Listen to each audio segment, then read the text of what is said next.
রাসূল ব্যথায় ব্যথিত হয়ে কান্না শুরু করছে। আল্লাহ রাব্বুল আলামিন সাথে সাথে জিবরাইল আলাইহিস সালাতু ওয়াস সালামকে বলেন, জিবরাইল রে, আমার বন্ধুর চোখের পানি আমি আল্লাহ বরদাস্ত করতে পারি না। মক্কার মানুষ বলে জায়গায় জায়গায় বসিয়া আমার বন্ধুকে অপবাদ দেয়, আমার বন্ধু নাকি, আমার বন্ধুরে নাকি আমি ভুলে গেছি। না জিবরাইল, আমি আমার বন্ধুরে বলি না, তাড়াতাড়ি যা আমার বন্ধুরে গিয়া বলো আমি আমার বন্ধুরে ভুলি নাই, কখনো ভুলবো না। আল্লাহর নবী পেরেশানির মধ্যে, জিবরাইল আসে না, আসমানের দিকে তাকাইয়া পয়গম্বর চোখের পানিগুলো ছেড়ে দিয়া কান্দে আর বলে, মালিক রে, তুমি কি আমারে ভুলে গেছো নাকি? জিবরাইল কেন আসে না? জিবরাইল কেন আসে না? আল্লাহ বলেন, জিবরাইল আর দেরি সহ্য হয় না, বন্ধুর কাছে আয়াত লইয়া যা, আমি আল্লাহ বন্ধুরে বলি নাই, কথাটা জানায়া দে।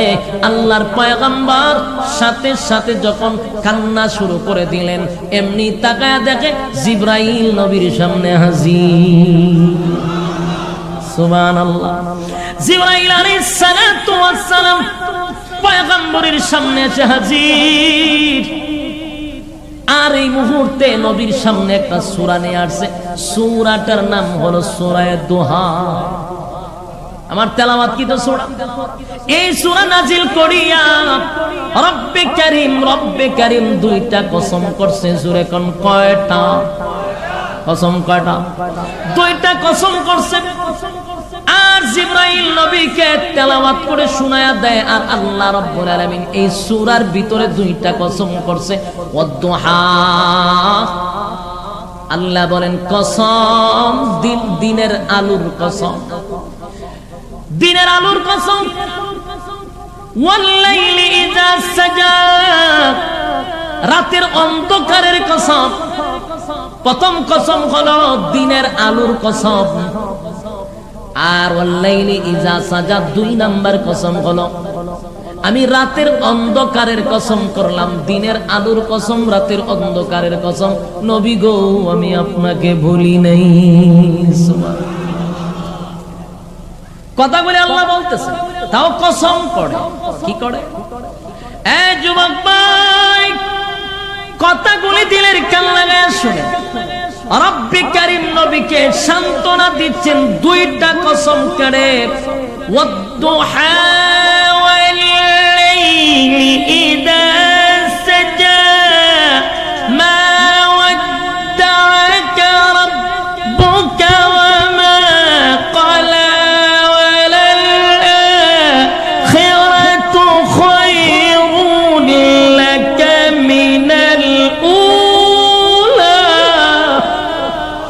ওয়াদুহা, পয়গম্বর দিনের কসম, দিনের আলোর কসম। ওয়াল্লাইলি ইযা সাজা, পয়গম্বর রাতের অন্ধকারের কসম। আমি আপনাকে ভুলি নাই। সুবহানাল্লাহ।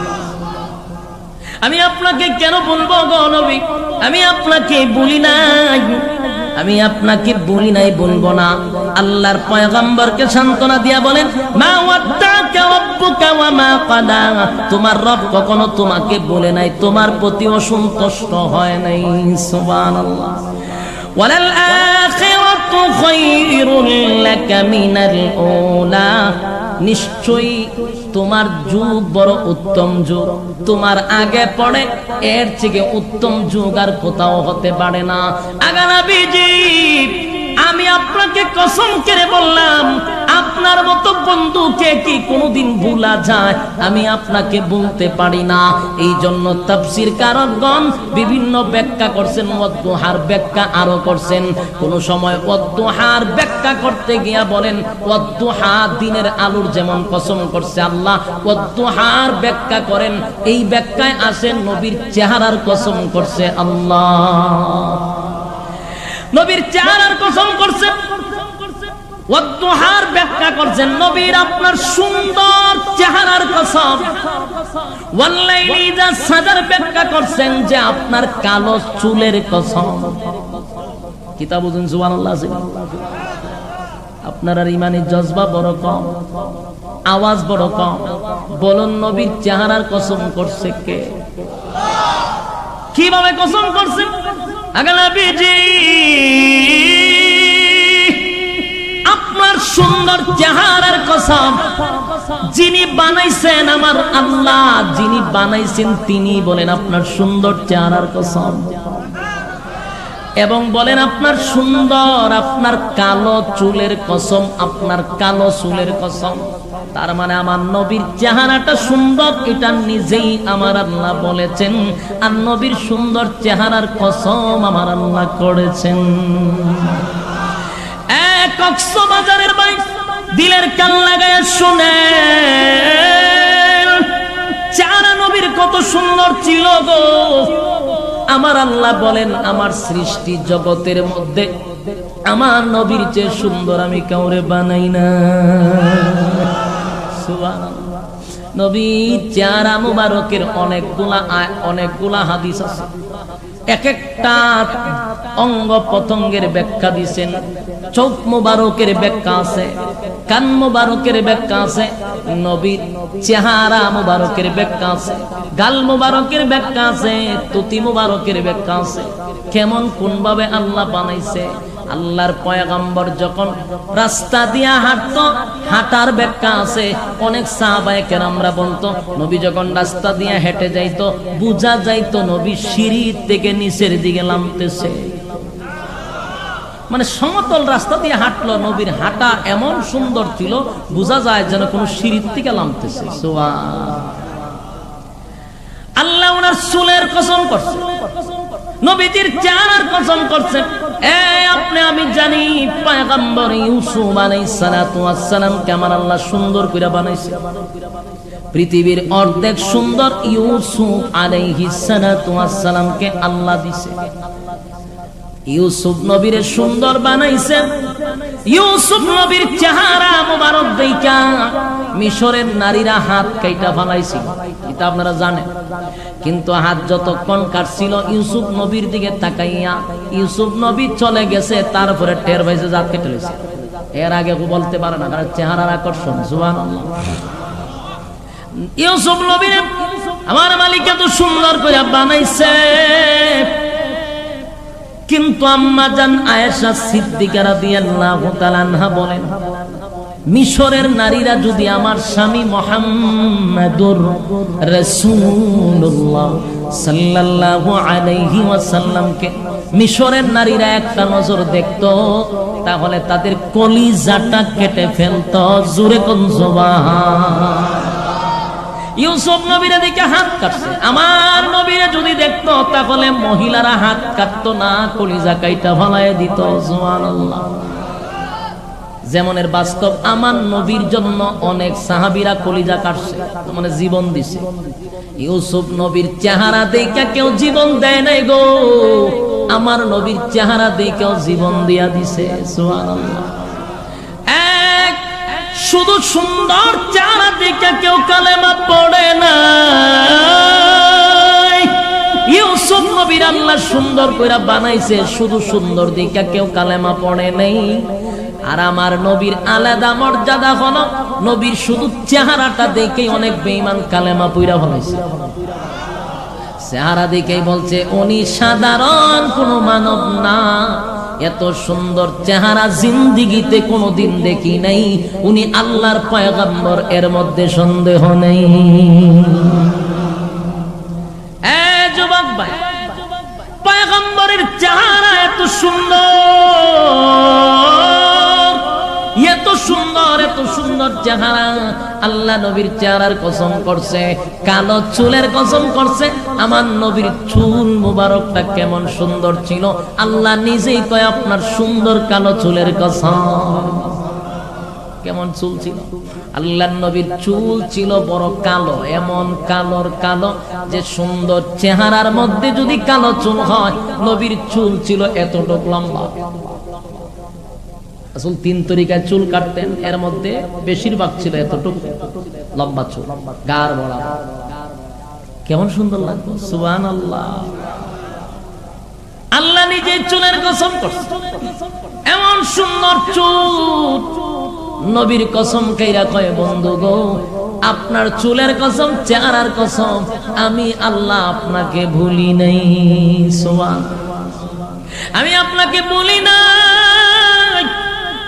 আমি আপনাকে বলতে পারি না। এরপরে রব্বে কারীম বলেন, ওয়ালা সাউফা ইউতিকা রাব্বুকা ফাতারদা, আর শীঘ্রই আপনার রব আপনাকে খুশি করবে, খুশি করবে, খুশি করবে। যা দিবে তা পাইয়া আপনি খুশি হবেন। সুবহানাল্লাহ। কথা আমার বুঝতেছে? আওয়াজ কি যাইতেছে? আপনারা কি বিরক্ত হইতেছে?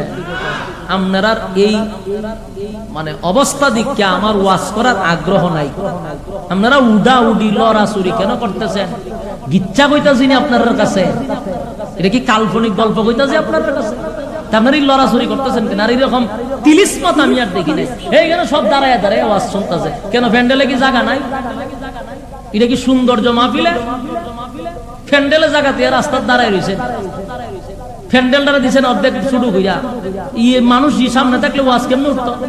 এরপরে একজন উঠে একজন বয়, ওইখান থেকে আবার একজন উঠে একজন বয়। এগুলা বক্তা দেখলে কথা বলার আগ্রহ নষ্ট হয়। আমি যখন কথা বলতেছি আপনারা আমার দিকেই তাকাবেন, লড়াচড়া করবেন না, তাহলে মনোযোগীটা ভালো থাকে। আর এটা জানি না রাখেন, আমি যতক্ষণ কথা বলতেছি একটা কথা গল্প না, তাফসীরের হাইসিয়তে বলার চেষ্টা করতেছি। কারণ আপনারা চট্টগ্রাম, কক্সবাজার গিচ্ছা শুনতে শুনতে অভ্যস্ত বেশি, কাল্পনিক গল্প শুনতে শুনতে অভ্যস্ত বেশি। আর বেশিরভাগ আলোচনা হয় আপনাদের দেশে পীর ফকিরের ঘটনা। যত কারামত, কাল্পনিক, গাঞ্জাগুড়ি কথা, এগুলো আপনারা বেশি শুনেন। কিছু বক্তা আছে আচ্ছা গাঞ্জাগুড়ি কথা শোনা যায়, যেগুলা কোনো ডকুমেন্টস নাই, কাল্পনিক গল্প শোনা যায়। ওই ফিরসাব আমার চিন্তা করছে, ফিরসাবের যা মনে আছে তা করুক। ফিরসাবের রেফারেন্স দিয়ে কি কোরআন হাদিস চলে? ফিরসাবের রেফারেন্স কি ইসলাম চলে? ফিরসাব উড়াল দিয়া জায়গা সাগরের পরে আমার লাভ হইল গীতা। ফিরসাব তো আমার ইসলাম না, খালি ফিরসাবের কেরামতি। এগুলো ভণ্ডামি ছাড়া আর কিচ্ছু না। ফিরসাবের কেরামতি বলার মানে কি জানেন? তার দরবারে গুরু লিয়ে যাইতে না পারে। আপনারা আকৃষ্ট করে, আপনারা আকর্ষণ করে যে গুরু লিয়া যায়, সুরুষ ছাগল লিয়া যায়, মুরুখ লিয়া যায়। খালি ফিরের গল্প। চট্টগ্রামে আইসি পড়ে খালি এই আলোচনায়, খালি ফির ফির এটা করছে, ফির এটা করছে, ফিরের কেরামত। বেটা তুই ফির কস করে, তুই সাহাবীদের ঘটনা কর, নবীর কথা কর, ফিরে যা মনে আছে তা করুক। এগুলার কোনো ডকুমেন্টস নাই, এটি কাল্পনিক। এগুলা সম্পূর্ণ একটা ব্যবসায় রূপান্তর, আর কিছু না। আপনারা বেজার হন আর খুশি হন, কথাগুলি মনোযোগ দিয়ে শুনেন। আমি বাস্তব কইছি না অবাস্তব কইছি? সাবধান, কোন পীর ফকির আমাদের দলিল না। আমাদের দলিল হলো কোরআন এবং হাদিস। এর ভিতর আলোচনা করতে সাহাবীদের ঘটনা কইল সত্য, কিন্তু পীরের কথা সত্য হইতে পারে, নাও হইতে পারে। এটার কোনো ডকুমেন্টস নাই, আর বেশিরভাগ মিথ্যা হওয়ার সম্ভাবনা বেশি। মানে এমন কামেল পীর বাংলাদেশে খুব কম আছে, নাই খুব কম। আগে ছিল, এখন নাই। আগে ছিল দিকে বাংলাদেশে ওলি আল্লাহর মাধ্যমে ইসলাম প্রচার হয়েছে। আগে পীর ছিল, তারা হক্কানি পীর ছিল, এখন নাই। এখন সব হইল দান্দা, খালি যত গুরু আর ছাগল লইয়া যাইতে পারে পীরের দরবারে। কথা বুঝতেছে? মুরিদান গেলি পকেটের ভাই তাকায় থাকে। আগের পীররা পকেটের দিকে তাকাইতো না, এখন তাকায় থাকে। আগের পীরগুলা সাইফুল্লাহ দিচ্ছিল, মাদ্রাসায় হাদিস পড়াইতো, মসজিদে খতিবগিরি করতো। এখনকার পীর বলতে নামাজি পড়াইবার যোগ্যতা নাই। যদি জিগান হুজুর কোন মসজিদে খতিবগিরি করে, পীর সাহেব মসজিদে যায় না, খানখা লইয়া বইয়া থাকে। তুই মসজিদের খতিব না তো তোর পীর মানে কি? তা পীর শব্দ ফার্সি, এর আরবি হইল মসজিদ, এর বাংলা অর্থ হইল উস্তাদ। বলুন পীর মানে কি? উস্তাদ। উস্তাদের কাজ কি? শিক্ষা দেওয়া। উস্তাদের কাজ কি? শিক্ষা দেওয়া। কোন পীরে কোন মুরিদানে শিক্ষা দেয় বলেন আমারে? পীরের কাজ হলো শিক্ষা দেওয়া। কোন পীরে শিক্ষা দেয়? পীরের কাছে মুরিদ হওয়ার পর মা বাপরে বাদ দেয় না। তাহলে কি শিখাইছ তুই? তোর কাছে মুরিদ হওয়ার পর মা বাপরে বাদ দেয় না, তুই কি শিখাইছস? তোর তো দরকার ছিল বাবারে আমার কাছে গুরু নাই না, মা বাপরে গুরু খাওয়া কাজ হইব। আমারে ছাগল না দিয়ে তোর মা বাপরে খাওয়া। তোর মা বাপের মতো বড় পীর আল্লাহর জমিনে কেউ নাই। আমরা দেশের গড়ের সবচেয়ে বড় পীর তৈয়া যায় জড়ালেন তার কাছে। মা বাপের থেকে বড় পীর আল্লাহর জমিনে কেউ আসেনি। হ্যাঁ, কোরআন আমার সামনে কোন আলেমরা জিজ্ঞাসা করেন ফিরের দোয়া কবুল কোনো গ্যারান্টি আছে, কোনো দলিল আছে? আমি বক্তারা জানছেন আমার দোয়া কবুল, এটার কোনো গ্যারান্টি আছে? নাই। কিন্তু মা বাপের দোয়া 100% কবুল, এটার গ্যারান্টি আছে। হাত তুলতে দেরি কবুল হইতে দেরি না, আসল ফির তৈয়া যায় ল্যাংটার জড়ার কাছে। আল্লাহ আমাদের হেফাজত করুক। আমি এই কথাগুলি সবার কাছে ভালো লাগবে না, এই কথাগুলি সবার কাছে মজাও লাগবে না, কারণ আমাদের দেশের পীরগুলি মুরিদানগুলার মাথার ব্রেন এমন ভাবে ওয়াশ করছে, আপনারা যতই বোঝানো হোক আর লাভ হবে না। এই জন্য আমি কথাগুলি বলতেছি, মনোযোগ দিয়ে শুনে না, বিরক্ত হইতেছেন আপনারা? লক্ষণে হয় বিরক্ত। আচ্ছা, বেশি জমার করতাম না, তুই শেষ করে লইতেছি।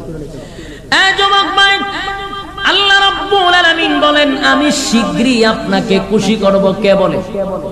ওয়ালা সাউফা ইউতিকা রাব্বুকা ফাতারদা, আমি আপনাকে শীঘ্রই খুশি করব পয়গম্বর, চিন্তার কোনো কারণ নাই, আমি আপনাকে দিব, আমি এমন ভাবে দিব আপনি নবী খুশি হয়ে যাবেন। সুবহানাল্লাহ। কোন সময় দিছিল? মেরাজের রজনীতে দিছিল। কোন সময় দিছিল? ওই যে বলছিল শীঘ্রই আপনার রব আপনাকে খুশি করবে। তাই নবীরে খুশি করার জন্য নবী আঘাতপ্রাপ্ত, নবীর মনটা ব্যথায় ব্যথিত ছিল। 15 দিন পর্যন্ত জিবরাইল আসে নাই, কত কথা শুনতে হয়েছে আল্লাহর পয়গম্বরের। তাই আল্লাহ খুশি করার জন্য পয়গম্বরকে 7 আসমান টপকাইয়া আরশে আজিমে নিয়া বন্ধুর পাশে বন্ধুরে বসাইয়া আমার আল্লাহ খুশি কইরা দিছে।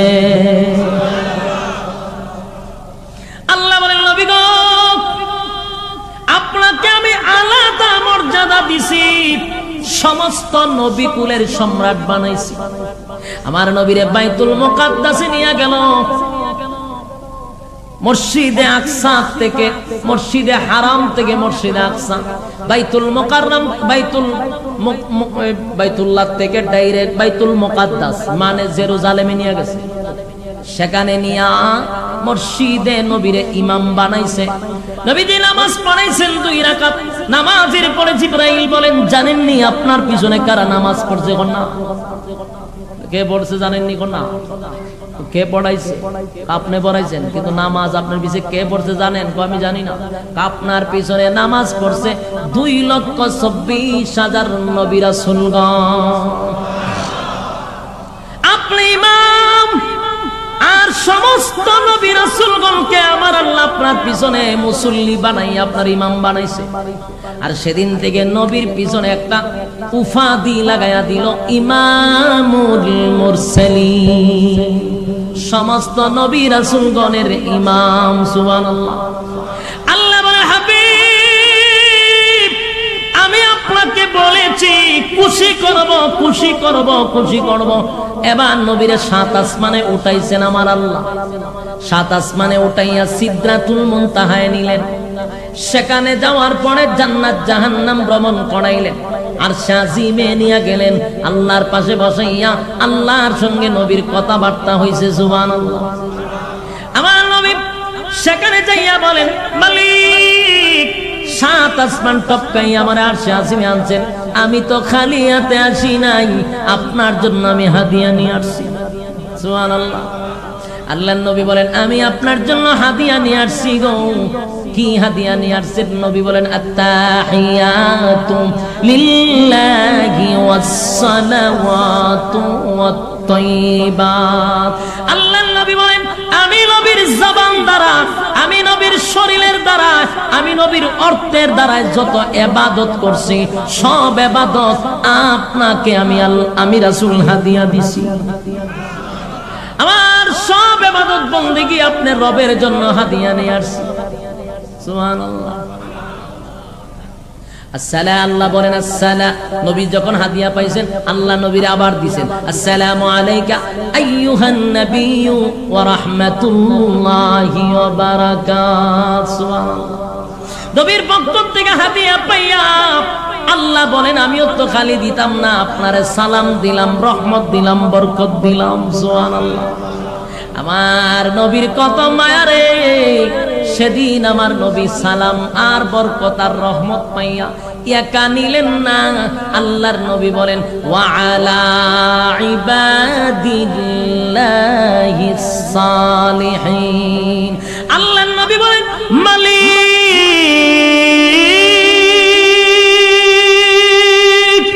আপনার পক্ষ থেকে আমি সালাম রহমত আর বরকত একা গ্রহণ করলাম না, একা গ্রহণ করলাম না, আমি নিজেও নিলাম গো, আমার এতিম অসহায় উম্মতের মধ্যে বন্টন করে দিলাম।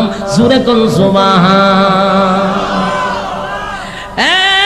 পয়গম্বর আরশে আজিমে গিয়া বলে নাই, উম্মত বলে নাই, উম্মত বলে নাই, আরশে আজিমে গিয়া উম্মত বলে নাই। এবার আল্লাহর সঙ্গে নবীর কথাবার্তা হইল। শেষে নবী যখন চলে আসবে সে সময় আল্লাহ বলেন নবী গো আমি আপনাকে এখন বিদায় দিব, কিন্তু বিদায় দেওয়ার আগে আপনার সঙ্গে আমার কথা ছিল, আপনাকে আমি খুশি করব। আজকে আপনি আমার বাড়িতে আসছেন, বন্ধু বন্ধুর বাড়িতে আসছে, বেজার করে দিব না, আপনারে খুশি করে দিব। আল্লাহর নবী তখন সাথে সাথে উত্তর দিলেন হ্যাঁ মালিক, আমার একটা উম্মত যদি জাহান্নামে যায় গো, আপনি আল্লাহ আমি নবীরে খুশি করতে পারবেন না। এই একটা জবান বন্ধ রাখবেন না, বলুন আল্লাহু আকবার। আপনাদের ইমানের আওয়াজ যাদের আছে তারা বলেন আল্লাহু আকবার, আর জোরে কোন আল্লাহু আকবার। যাদের ইমান শক্ত বেশি, ইমানে স্পিরিট বেশি, এর আওয়াজ বেশি। যাদের আওয়াজ কম বুঝবেন ইমানের দুর্বলতা বেশি, ইমানে লারা দেয় না। আল্লাহর নবী নিজে কত সুন্দর করে টেকনিক কাটাইছে, চিন্তা করছে। আল্লাহ কয় খুশি করব, নবী সময় ডাইরেক্ট ঢুকাই দিছে আরেক কথা, আমার উম্মত যদি জাহান্নামে যায় আপনি আমারে খুশি করতে পারবেন না। এমন এক ফেসও করছে, তখন আল্লাহ তো খুশি করে দিব। আল্লাহ কি কইছে আমি আপনাকে খুশি করেই দিব, নবী মাঝখানে ঢুকাই দিছে উম্মত। এখন আল্লাহ খুশি করতে গেলে উম্মতের ফয়সালা করতে হবে, কথা হয় না। এই সমস্ত দিনে নবী চুপ থাকতেন, আল্লাহ যে কোনো একটা কথা বললে খুশি করে দিত, কিন্তু নবী উম্মত ঢুকাইয়া দিছে, মানে আমরারে বাঁচাই দিছে, আমরারে বাঁচাইয়া দিল। এবার নবী বলেন হ্যাঁ মালিক আপনি আমারে খুশি করবেন আরশে আজিমে বসাইয়া। আমি আগেই জানায়া দিলাম একটা উম্মত যদি জাহান্নামে যায় আমি নবীর আপনি খুশি করতে পারবেন না। আল্লাহ কয় বন্ধু আপনারে ওয়াদা দিছিলাম, বন্ধুর বাড়িতে বন্ধুর আইনা বেজার করে দিব না গো, খুশি করিয়া দিব। আপনি উম্মত ঢুকাইয়া দিছে, আমার নবী বড় চালু, উম্মত ঢুকাইয়া দিছে। আল্লাহ কয় তাহলে দাঁড়ান, আমি আপনারে বেজার করব না, আপনারে দুইটা অপশন দিলাম। জোরে কোন কয়টা? আরো জোরে। আমি আপনাকে দুইটা অপশন দিলাম গো নবী, দুইটা অপশনের মধ্যে আপনি একটা নিতে হবে। কয়টা? দুইটার মধ্যে একটা নিবেন, দুইটা নেওয়া যাবে না, একটা নিবেন। আপনাকে প্রথম অপশন দিলাম, আমি আপনার উম্মতের মধ্যে অর্ধেক উম্মতকে জান্নাত দিব আর অর্ধেক উম্মতকে জাহান্নামে দিব। এটা আপনার একটা দিলাম। আরেকটা অপশন হলো আপনার নেককার উম্মতকে আমি জান্নাত দিব, বদকার উম্মতকে জাহান্নামে দিব। এই কোয়েল আছে আশেপাশে? অবশ্যই আছে কোয়েল। কোন জায়গায়? অন্তত এক মাইল দূরে নেন। কইলাম না কোয়েল কেন রাখতেন না, সব বনাশ করে লেছেন তো। বন্ধ কি দেন তো সরাই দেন, কোয়েল থাকলে বক্তা ওয়াজ করতে পারবো না। কোয়েলকে আপনারা ব্যবহার করেন এখন পঞ্চায়েত মাহফিলের সময়। কোয়েল দিয়া ওয়াজ শুনে তো আপনার মনোযোগ নাই, কি আরামের ওয়াজ শুনতেছে। কোয়েল লাগায় যাতে মশা ডিস্টার্ব না করে, হেতে যে বক্তারে ডিস্টার্ব করতেছে, এটার বিচার দিব কেন? যুবক ভাই বলুন আল্লাহ কয়টা অপশন দিছে? দুইটার মধ্যে প্রথমটা কি? অর্ধেক উম্মত জান্নাতে আর অর্ধেক উম্মত জাহান্নামে। দ্বিতীয় অপশন হলো নেককার উম্মত জান্নাতে দিব, বদকার উম্মত জাহান্নামে দিব। এখানে শেষ না, কথার ভিতরে রয়ে গেছে। এটা আরেকটা বিষয় হলো এই নেককার আর বদকারের মাঝখানে আপনার আরেকটা সুপার পাওয়ার দিব। সুপার পাওয়ার হলো বদকার উম্মত যে জাহান্নামে যাবে গো নবী, আপনাকে পাওয়ার দেওয়া হবে সুপারিশের। এই বদগার উম্মতের মধ্যে যারে ভালো লাগে তারে লইয়া আপনার জান্নাতে যাবে। আপনার কাছে কোনটা ভালো লাগছে? কথা কয় না? 2 নাম্বারটা। কয় নাম্বারটা? 2 নাম্বারটা ভালো লাগছে। নবীও 2 নাম্বারটাই নিছে। সুবহানাল্লাহ। আল্লাহর পয়গম্বর 2 নাম্বারটাই নিছে। প্রথম নাম্বার হলো অর্ধেক উম্মত জান্নাতে যাবে, অর্ধেক জাহান্নামে যাবে। এটা 1 নাম্বার। আল্লাহর রাসূল এটা নেন নাই। 2 নাম্বারের মধ্যে একটা পাওয়ার আছে। অর্ধেক নেককার উম্মত জান্নাতে যাবে আর বদকার উম্মত জাহান্নামে যাবে। বদকার উম্মতের মধ্যে সুপারিশ দিবে রাসূলকে। সুবহানাল্লাহ। নবী আমার ভালো লাগছে। এখন খুশি নি? আল্লাহ না কইছে আপনারে খুশি করে দিবেন। বন্ধু গো আপনারে খুশি করে দিবেন। বন্ধুরে বন্ধু খুশি করে দিল। যুবক ভাই, বন্ধুরে বন্ধু খুশি করে দিছে। এবার আল্লাহর পয়গম্বর দুনিয়ায় আসলেন। এখন খুশির ফলাফলটা হবে হাসরের মাঠে। পয়গম্বর যেদিন হাসরের মাঠে আদম নবীর থেকে নিয়া ঈসা রূহুল্লাহ পর্যন্ত সমস্ত নবীরা যেদিন বলবে ইয়া রাব্বি নাফসি নাফসি, কি বলবে? ইয়া রাব্বি নাফসি নাফসি, মালিক আমার কি উপায় হবে গো?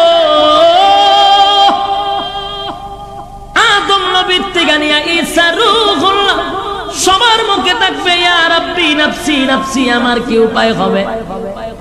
আমি আপনাদের বিবেকের কাছে প্রশ্ন করতে চাই, সমস্ত নবী রাসূলগণ কি গুনাহ করছিল? আমাদের আকীদা হলো সমস্ত নবী রাসূলগণ মাসুম, তাদের কোনো গুনাহ না।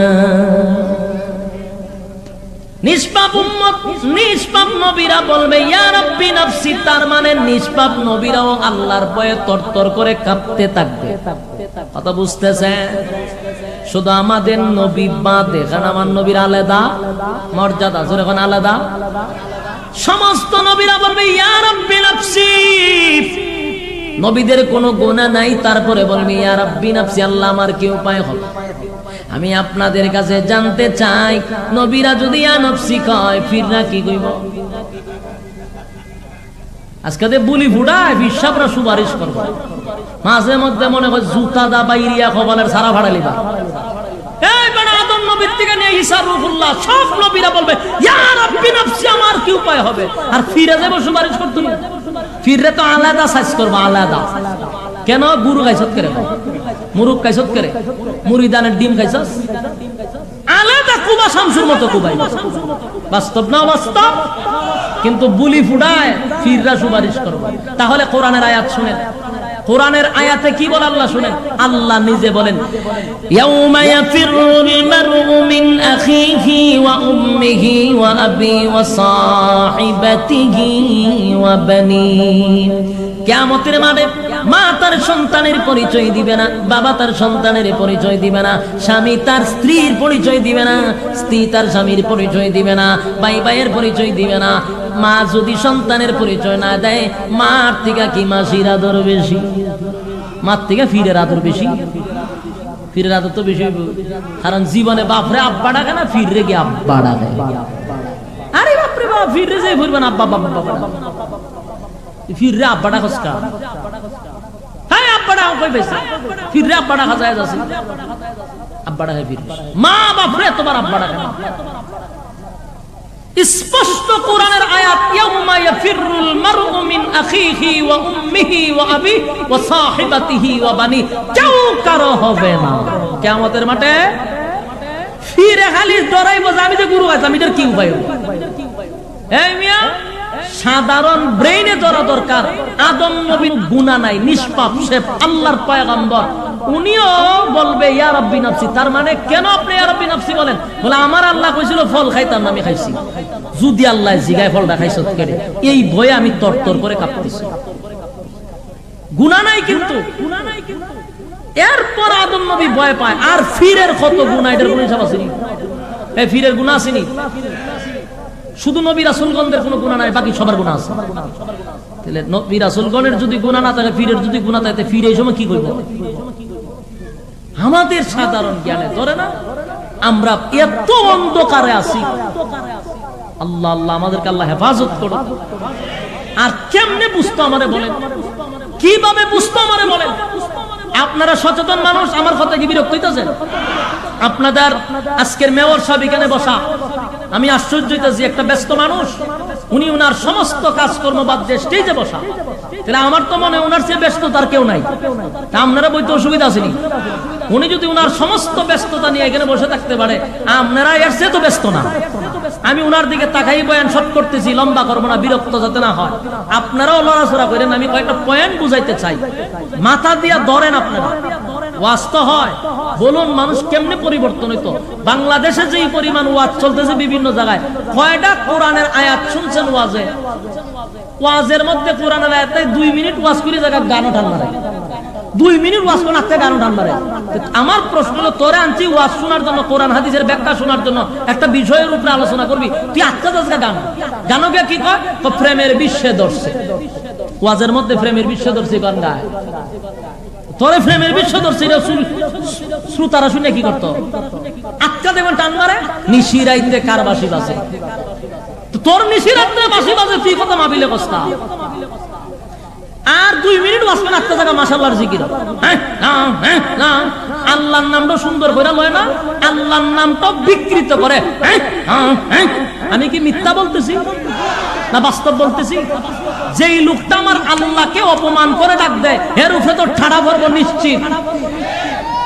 জিকিরে কিন্তু আল্লাহ বলে না, আল্লাহ বলে না, তার মানে কি? তুই কুতাসকা, তোর আমাশা হইছে নি, তুই কুতাস করে।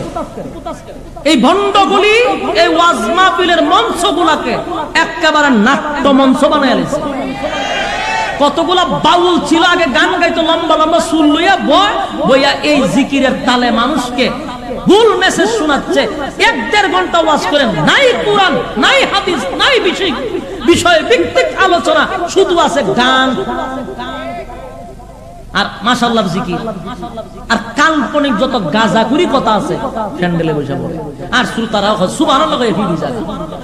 আরে সুবহানাল্লাহ কইবার আগে বুঝা তো কইতে বুঝে কিতা কইছে, কথা ঠিক নেই। আফসোস লাগে, আফসোস। আপনারা চট্টগ্রাম কক্সবাজারের মধ্যে আমার একটা বক্তা ভালো লাগে, এদের মধ্যে শুধু একজন বক্তাকে আমি খুব পছন্দ করি, যে অহতুক কথা বলে না, ফালতু কথা বলে না। এর মধ্যে একজনকে আমার ভালো লাগে, এটা হলো মুকাররম বাড়ি, ঠিক না? এদের মধ্যে সেই লোকটা ফালতু কথা বলে না, ওয়াজের মাঠে যুবকদেরকে জাহান্নাম থেকে বাঁচানোর আলোচনা করে। তাহলে বলুন তো আমার কথা, তাদের দলের আমি তো পছন্দ করি। কেন পছন্দ করি? ভালো কথা, ভালো কথা যে বলে তার কথা সবাই বলে। লোকটাকে অন্তর থেকে মহব্বত করি, জন্য তার কথার মধ্যে আসর আছে, প্রভাব আছে। আর বাকি এদের লাইনের যতটা আছে দেখবেন হ্যাকু হ্যাকু, এছাড়া কোনো ওয়াজ নাই। কিন্তু 12 মায়া কুত্তায় কামড়াইছে, ওয়াজও বইয়া কি এর আলোচনা, কি এর কিতা কেকু কক্কর কক্কর করে। আল্লাহ সমস্ত ফেতনার থেকে হেফাজত করে। যদি জিগায় গান গাছ করে, গান গাই না, শান গাই। এতক্ষণ ধরে আলোচনা করতেছি, কার শান বলতেছি? রাসূলের শান বলতেছি। কার শান? রাসূলের শান গাইতেছি। কয়টা গান টান মারছি বলেন? কয়টা গান টান দিছি? তো রাসূলের শান বলতে কি গান গাওয়ান লাগে? এছাড়া তো তাদের ফুজি নাই। আশা করতেন গান আর গালাগালি। আল্লাহ উম্মতকে হেফাজত করুক, আমিন। সাবধান, শিরিকে লিপ্ত হবেন না। আবারও বলছি, শিরিক গুনাহ করবেন না। রাসূল যে তার উম্মতের গুনাহগার উম্মত থেকে যে বাঁচাইবেন, তাদেরকে বাঁচাবে, ব্যাখ্যা শুনবে।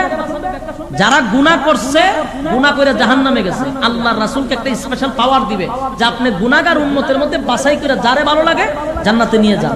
তো রাসূল কাদেরকে বাছাই করবে? যারা গুনাহ করে জাহান্নামে গেছে কিন্তু গুনার মধ্যে শিরিক নাই, গুনার মধ্যে শিরিক নাই, গুনার মধ্যে কোন ধরনের ফরমালিং নাই। গুনাহ আছে অনেক ধরনের, আল্লাহ মাফ করে দেয়, কিন্তু শিরিক নামক গুনাহ মাফ করে না। কথা বুঝতেছেন আমার? আজকে তো শিরিক হচ্ছে, জিকিরের মধ্যে ফিরাই না ঢুকাইতেছে, অথচ জিকির হবে কান নামে। যখন কান নামে জিকির, যদি আমি কই আসিরে ভাই আসি, আসিরে ভাই আসি, ইতার নাম জিকির নি, কারে ঢুকাইছেন আপনি জিকিরের মধ্যে? এবারে জিকির করে, আমরা জিয়ারত করিতে যাইব কেল্লা বাবা দরবারে। হাইরে এগুলা জিকিরের মধ্যে আসবে কেন? শিরিক না? শিরিক গুনাহ যারা করবে রাসূল তাদেরকে সুপারিশ করবে না। হ্যাঁ, আপনি গুনাহগার, নামাজ পড়ছেন না, কিন্তু নামাজ না পড়লে যে গুনাহ এটা আপনার অন্তরে জানেন, মাফ চাইছেন আল্লাহর কাছে, মাফ করে দিবেন। আপনি একজনকে গালি দিয়েছেন, তার কাছে ক্ষমা চাইতে হবে। মাফের কয়েকটা ধরন আছে। আপনি আরেকজনের টাকা মাইরা খাইছেন, তো আল্লাহর কাছে যখন আল্লাহ মাফ করে দেন, এটা মাফ হবে না, মানে ওই এর কাছে মাফ চাইতে হবে। কথা বুঝতেছেন? কিছু ধরন আছে। তো গুনার কয়েকটা ধরন আছে। সব গুনাহ মাফ করলেও শিরিক গুনাহ মাফ করবে না। মানুষের হক নষ্ট করলে আল্লাহ মাফ করবে না। আমার কথা কি বুঝতেছেন? আল্লাহ বলে ইয়াউমা ইয়াফিরুল মারউ মিন আখিহি ওয়া উম্মিহি ওয়া আবি ওয়া সাহিবাতিহি ওয়া বানি। যুবক ভাই, আল্লাহ বলেন কেউ কারো হবে না হাসরের মাঠে, কেউ কারো পরিচয় দিবে না। মা তার সন্তানের পরিচয় দিবে না, বাবা তার সন্তানের পরিচয় দিবে না, স্ত্রী তার স্বামীকে চিনবে না, চিনলেও বলবে চিনি না, ভাই ভাইয়ের পরিচয় দিবে না, বন্ধু বান্ধব তো অনেক দূরে। সেদিন মুসিবতের দিনে কেউ কারো হবে না। আল্লাহর কসম, কোরআন আমার সামনে, আলেম ওলামারা থাকতে পারে, জিজ্ঞাসা করবেন সেদিন কোন পীর ফকির কোন কাজে আসবে না রে। সেদিন মাত্র সুপারিশের একমাত্র অধিকার পাবেন আল্লাহর পয়গম্বর। এটা আমার নবীর আলাদা মর্যাদা। এটা কি মর্যাদা? আল্লাহ বলবেন হাবিব, আপনাকে সেদিন উম্মতের জন্য সিস্টেম করে দিব। তাই দেখবেন আদম নবী থেকে নিয়া ঈসা রূহুল্লাহ পর্যন্ত সবাই বলবে ইয়া রাব্বি নাফসি নাফসি নাফসি। কারণ এদিন এমন একটা ভয়ঙ্কর পরিস্থিতি হবে, আল্লাহ থাকবে রাগান্বিত। সেদিন আল্লাহ তর্জন গর্জন করতে থাকবে, লিমানিল মুলকুল ইয়াউম। আল্লাহ সেদিন বলবে, এ পৃথিবীর রাজা বাদশারা, দুনিয়ার জমিনে আমি আল্লাহর আইন মানুষ নাই, রাসূলের তরিকা মানুষ নাই, মন গড়া জিন্দেগি চালাইছস, আজকে বল রাজত্বের মালিককে। কেউ কথা বলবে না, চুপ হয়ে যাবে। আল্লাহ বলবেন লিল্লাহিল ওয়াহিদিল কাহার, আমি আল্লাহ হলাম আজকের রাজত্বের মালিক। সুবহানাল্লাহ। একদিকে আল্লাহ তর্জন গর্জন করবে, অন্যদিকে জাহান্নাম সহ্য করতে পারবে না, জাহান্নামের কিদা বেড়ে যাবে। জাহান্নাম জাহান্নামীদেরকে ধরার জন্য এইভাবে যখন তর্জন গর্জন করতে থাকবে, জাহান্নামের ভিতর থেকে জাহান্নাম বাহির হয়ে আসবে জাহান্নামীদেরকে ধরার জন্য। আল্লাহ পাক রব্বুল আলামিন বলেন সেদিন জাহান্নামীর শরীরে, জাহান্নামের মধ্যে শিকল বাঁধা ছিল ৭০,০০০ শিকলে। এক একটা শিকলে ৭০,০০০ করে ফেরেশতারা ধরে টান দিবে, তারপর জাহান্নামকে থামাইতে পারবে না। কথা বুঝতেছে? এক গোটা জাহান্নাম ভয়াবহ পরিস্থিতি হবে গো। জাহান্নামকে আটকায় রাখা যাবে না, ফেরেশতারা শিকলের মধ্যে ধরে রাখবে, জাহান্নাম সামনের দিকে বাড়াইতে থাকবে। জাহান্নামের তর্জন গর্জনে সব নবীরা বলবে, হায় আল্লাহ আমার কি উপায় হবে, হায় আল্লাহ আমার কি উপায় হবে। সব মানুষ বললে আল্লাহ আমার কি উপায় হবে। জাহান্নামেরই তর্জন গর্জন দেখে জাহান্নাম জাহান্নামীদেরকে ধরার জন্য পাগল হয়ে যাবে। ভয়াবহ পরিস্থিতি দিকে কারো ভিতরে পানি থাকবে না, সমস্ত নবীরাও কাঁপতে থাকবে, ভয়ে তরতর করে কাঁপতে থাকবে। মানুষগুলো যখন কোনো উপায় দেখবে না, এমন ভয়ঙ্কর অবস্থাতে আল্লাহর পয়গম্বর সেদিন এই দৃশ্য দেখিয়া পয়গম্বর সাথে সাথে আল্লাহর কুদরতি পায়ে সেজদায় পড়ে যাবে। সব নবীরা বলবে ইয়া রাব্বি নাফসি নাফসি। সেদিন আমার নবীর মুখে থাকবে ইয়া রাব্বি উম্মতি। সুবহানাল্লাহ। আমার নবী বলেন সেজদায় পড়ি, আল্লাহ নবী সেজদায় পড়ি আল্লাহর প্রশংসা করবে আর বলবে মালিক রে। জাহান্নামের তর্জন গর্জনের ভয়ে সবাই কাঁপতে শুরু করছে। আল্লাহ নবী সেজদায় পড়িয়া আল্লাহর এত প্রশংসা করবে, এত প্রশংসা করবে। আল্লাহ তোমার নাম রহমান, আল্লাহ তোমার নাম রহিম, আল্লাহ তোমার নাম গফফার, আল্লাহ তোমার নাম গফুর, আল্লাহ তোমার নাম রাজ্জাক। এইভাবে একটার পর একটা প্রশংসা করতে থাকবে। মালিকের প্রশংসা করতে করতে করতে এই পরিস্থিতিতে হবে, জাহান্নাম তখন ভয়ঙ্কর রূপ ধারণ করে চিৎকার শুরু করবে জাহান্নামীদেরকে গ্রাস করার জন্য। আল্লাহর নবী সেজদায় পড়িয়া বলবে মালিক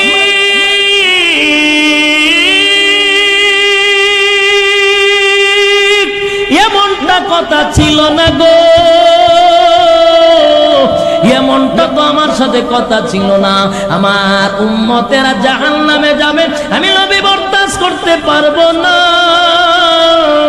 আমি নবী হইয়া বরদাস্ত করতে পারি না। আল্লাহ তুমি রহমান হইয়া কেমনে বরদাস্ত করো? নবী সেজদায় পড়িয়া আল্লাহর রাগ ভাঙানোর জন্য নবী প্রশংসা করতে থাকবে, আল্লাহর প্রশংসা করতে থাকবে, প্রশংসা করতে করতে করতে আল্লাহর রাগ পানি করে ফেলবে। আর জোরে হ্যাঁ পয়গম্বর আল্লাহর রাগ পানি করবে গো, মালিকের রাগ পানি হয়ে যাবে। তখন মালিক বলবে পয়গম্বর আমার বন্ধু সেজদার থেকে মাথা উঠান, কান্দেন না, আপনার কান্নার জায়গা নয় গো, আজকে আপনার কান্নার দিন নয়, মাথা মুবারক তুলেন, কান্দেন না, আপনার কান্না আমি আল্লাহ বরদাস্ত করি না। আজকে আপনার কান্নার দিন নয়, প্রতিদানের দিন, আমি আপনাকে আজকে প্রতিদান দিব, কান্দেন না, কান্দেন না।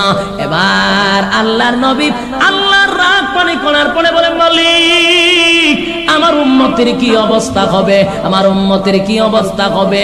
নবী গলা কাটা কবুতরের মতো দৌড়াইতে থাকবে, একটা দৌড় মাইরা মিজানের পাল্লায় যাবে, আর একটা দৌড় মাইরা ফুলসিরাতের কিনারে যাবে। হায় রে মিজানের পাল্লায় উম্মতের আমল কি হালকা হয়ে গেল নাকি? দৌড়ায়া যাবে আবার ফুলসিরাতের কিনারে, হায় রে আমার উম্মত গুলি আবার জাহান্নামে পড়ে গেল নাকি? পাগলের মতো পয়গম্বর দৌড়াইতে থাকবে। আল্লাহ বলেন হাবিব আর দৌড়াইও না, আমি আপনাকে বলেছিলাম খুশি করব, জনমের খুশি করে দিব গো নবী, আপনাকে অর্ডার দিলাম কিয়ামতের ময়দানে আপনাকে সুপারিশের অর্ডার দিলাম, যারে খুশি তারে লইয়া আপনি আপনার উম্মতকে জান্নাতে নিয়ে যান। জোরে কোন সুবহান। একটা জবান বন্ধ রাখবেন না, উচ্চ সুরে বলেন আল্লাহু আকবার, আরো সুরে বলেন আল্লাহু আকবার, ঈমানের আওয়াজ দিয়ে বলেন আল্লাহু আকবার। আল্লাহর পয়গম্বর যেদিন দৌড়াইতে থাকবে আল্লাহ নবীরে খুশি করে বলবেন আর কান্দেন না, আমি আপনার কান্না বরদাস্ত করতে পারি না, অনুমতি দিলাম গো নবী, অনুমতি দিলাম, আপনি আপনার উম্মত লইয়া জান্নাতে যান, কান্দেন না। আপনি বন্ধু কানলে আমি আল্লাহ বরদাস্ত করতে পারি না। কিন্তু সব ঠিক আছে, জাহান্নামের উপদ্রবী তো আর শেষ হয় না, জাহান্নামকারী সামনের দিকে আগায়। আল্লাহ বলেন নবী গো এই পানিটা নিয়া আপনি জাহান্নামের উপরে ছিটায়া দেন। নবীর হাতে একটু পানি দেওয়া হলো, নবী পানিটা লইয়া জাহান্নামের মধ্যে যখন ছিটায়া দিল, সাথে সাথে জাহান্নাম পিছনের দিকে যাওয়া শুরু করলো, জাহান্নামের তর্জন গর্জন বন্ধ হয়ে গেল। আল্লাহর নবী বলেন মালিক রে এত ফেরেশতা না ৭০,০০০ ফেরেশতা এক একটা শিকলে ধরে টান দিল, এত শক্তিশালী ফেরেশতারা জাহান্নামকে আটকাইতে পারলো না। আর একটা মোটো পানি আমি জাহান্নামের উপরে ছিটায়া দিলাম, জাহান্নামটা পিছনে চলে গেল। জানতে চাই গো এটা কেমন পানি? হাউজে কাউসারের পানি না নবী, হাউজে কাউসারের পানি না, মালিক রে জমজমের পানি না, জমজমের পানি না, আবে হায়াতের পানি না নবী, আবে হায়াতের পানি না। এটা কেমন পানি গো মালিক? যেই পানি দেওয়ার পরে জাহান্নাম পিছনে চলে গেল। আল্লাহ আবার বলেন বন্ধু শুনেন, আপনার উম্মতের মধ্যে অসংখ্য উম্মত নুজুলে রহমতের সময়, তাহাজ্জুদের সময় ঠান্ডা পানি দিয়া উযু করে, গভীর রাত্রিতে আমি আল্লাহর কুদরতি পায়ে সেজদায় পড়ে যাইতো, দুইটা হাত তুলিয়া আমার উম্মতগুলি আমার দরবারে জাহান্নাম থেকে বাঁচার জন্য কাঁদতো, আর তাদের চোখের পানিগুলি গড়াইয়া গড়াইয়া পড়তো গো নবী। সেই পানিগুলো আমি সযত্নে রেখে দিছি, পানিগুলো ব্যথা যেতে দেই নাই, এই পানি